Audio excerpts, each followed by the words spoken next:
எனக்கு விவரம் தெரிஞ்ச நாள்ல இருந்தே பாக்கெட் பால் தான் குடிச்சிட்டு இருந்து இங்க காஞ்சிபுரத்துக்கு வந்ததுக்கு அப்புறமா பசும்பாலுக்கு ஷிஃப்ட் ஆயிட்டேன்.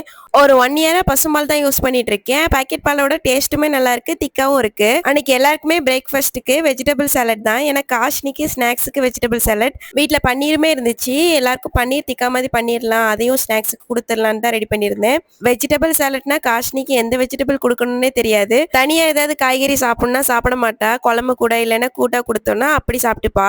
அன்னைக்கு பன்னீர் டிக்கா ரெடி பண்ணிட்டு காஷ்னிக்கு காணுமே வேக வச்சு கொடுத்துருந்தேன்.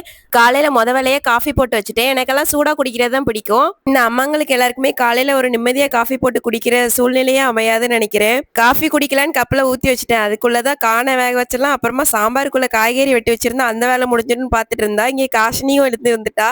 காஷ்னிக்கும் ஏபிசி மால்ட்டு கொடுத்துட்டு அதுக்கப்புறமா தான் நான் காஃபி குடிக்க ஆரம்பிச்சேன். அதுக்குள்ளேயே நல்லா ஆறி போச்சுது. எத்தனை பேர் என்ன மாதிரி காஃபி போட்டுட்டு குடிக்க டைம் இல்லாம இருக்கீங்கன்னு கமெண்ட் பண்ணுங்க. மார்னிங் எங்களுக்கு பிரேக்ஃபாஸ்ட்டுக்கு எக் ஆம்லெட், அப்புறமா வெஜிடபிள் சாலட், அது கூடவே பன்னீர் டிக்கா. காஷ்னி ஸ்நாக்ஸ் பாக்ஸுக்கு அதே மாதிரியே vegetable salad, paneer tikka. Thanks for வாட்சிங்.